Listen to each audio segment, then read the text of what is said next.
जुलाई का महीना था। काली अंधेरी रात थी। उस समय रात के 11 बज रहे थे।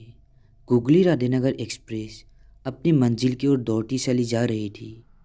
संडू अपनी सीट पर गहरी नींद में चला गया था, पर पास वाले सामने की सीट पर सोए हुए एक बुजुर्ग करवट बदल रहे थे।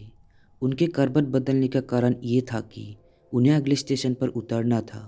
लगभग 11:40 पर ट्रेन रुक गई।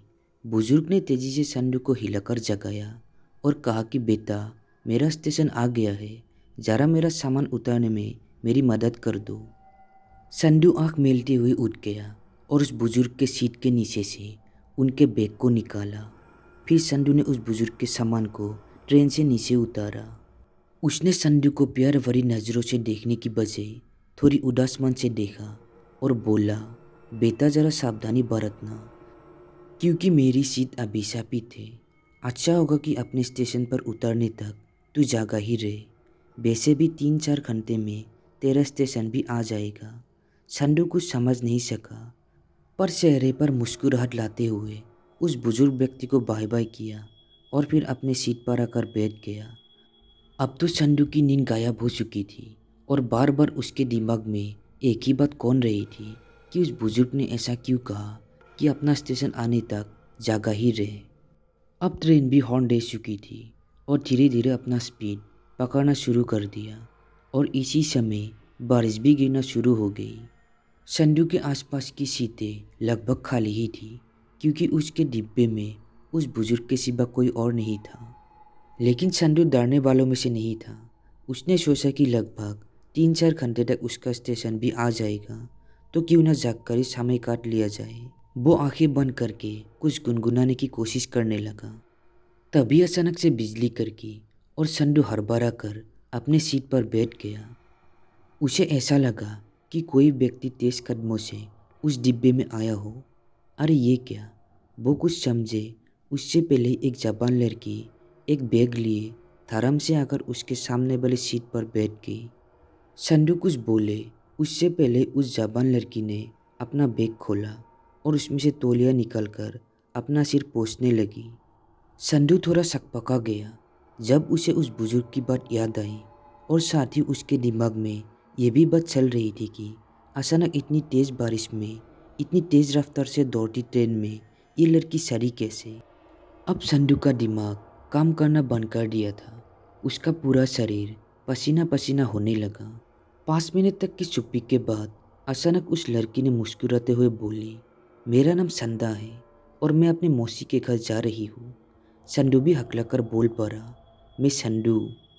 इससे अधिक संडू कुछ बोल न सका। अचानक पता नहीं क्या हुआ कि तेज़ रफ्तार के साथ ट्रेन अपनी जगह पर खड़ी हो गई। किसी मर्दानी आवाज़ में घोषणा की जा रही थी कि तकनीकी खराबी के चलते गुगली राधेनगर एक्सप्रेस अभी आगे नहीं जा सकती। संडू के लिए ये एक और नई मुसीबत थी। अब तो उसका दिमाग पूरी तरह से सकरा गया।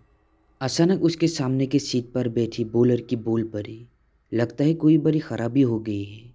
खैर, अगर आप चाहे तो मेरे साथ नीचे उतर सकते हैं। स्टेशन के पास ही मेरा एक रिश्तेदार रहते हैं, हम लोग उनके घर जा सकते हैं।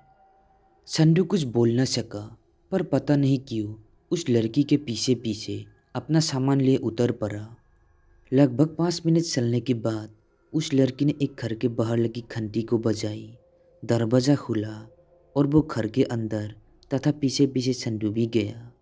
घर के अंदर सिर्फ और सिर्फ एक ही औरत थी, लेकिन संडू उसको भी ठीक से देख नहीं पाया। घर के अंदर पहुंचते ही उस लड़की ने एक तौलिया लाकर संडू को दिया, साथ ही कुछ कपड़े, और मुस्कुराते हुए बोली, अब आराम से कपड़े बदल लो, तब तक मैं चाय बनाकर लाती हूँ। अब संडू कुछ सहज महसूस कर रहा था, पर डरा हुआ तो वो अभी भी था। लगभग 10 मिनट बाद उस लड़की ने अपने दोनों हाथों में चाय की 2 प्याली लिए हुए उस कमरे में दाखिल हुई और मुस्कुराते हुए एक प्याली संडू की तरफ बढ़ा दी। अभी संडू ने चाय की प्याली पूरी तरह से ख़त्म भी नहीं किया था कि उसे एक बहुत ही अजीब और भयानक चीज़ देखने को मिली। वो जिस कमरे में था उसमें एक बड़ा सा आईना लगा हुआ था।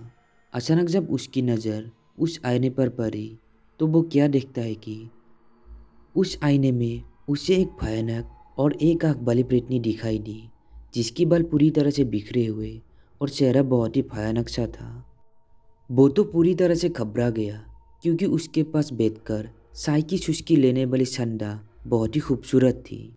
उन दोनों के सिवा उस कमरे में कोई भी नहीं था।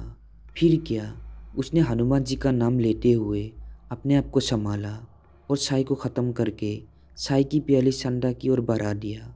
संदा ने उन दोनों की प्यालियों को लेकर घर के अंदर चली गई।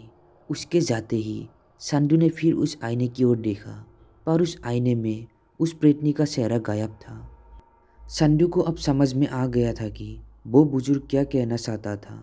संदू ने बिना देरी किए अपनी बैग से तुलसी की माला निकलकर गले में पहन लिया तथा साथ ही दुर्गा सप्तशती की पुस्तक भी निकलकर अपने सिरहाने रख दिया।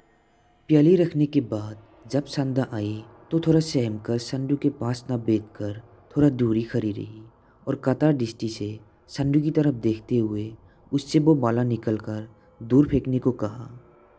पर संदू अब पूरी तरह से सहज हो गया था। उसने ऐसा नहीं किया और सिरहाने रखे हुए दुर्गा सप्तशती को भी हाथ में उठा लिया। दुर्गा सप्तशती को हाथ में उठाते ही उस सुंदर लड़की का चेहरा अचानक कठोर होने लगा और देखते ही देखते वो पूरी तरह से भयानक लगने लगी। वो चिल्लाने लगी कि तू बच कर नहीं जा सकता और मैं तेरा अंत कर दूंगी। पर अब संदू भी अपने आप को मजबूत करते हुए उस कमरे से बाहर निकलने लगा। उधर वह संदा अपने मायाजाल में संदू को उलझने का पूरा प्रयत्न करते हुए उसके पीछे पीछे बाहर आ गई। पर वो चाहकर भी संदू का कुछ बिगाड़ नहीं पा रही थी। संदू पर उसके मायाजाल का कुछ भी असर नहीं दिख रहा था। संदू उस घर से निकलकर तेजी से कुछ ही दूर बढ़ा था कि अचानक वो बस्ती पता नहीं कहाँ गायब हो गई और साथ ही वो संदा भी। खैर, संदू तो बच गया, पर उन दुष्ट आत्मा ने न जाने कितने मासूमों की बलि चढ़ा दी थी। तो दोस्तों, हमारी आज की ये कहानी कैसी लगी कमेंट में ज़रूर बताना। साथ ही मेरे चैनल को सब्सक्राइब ज़रूर करना।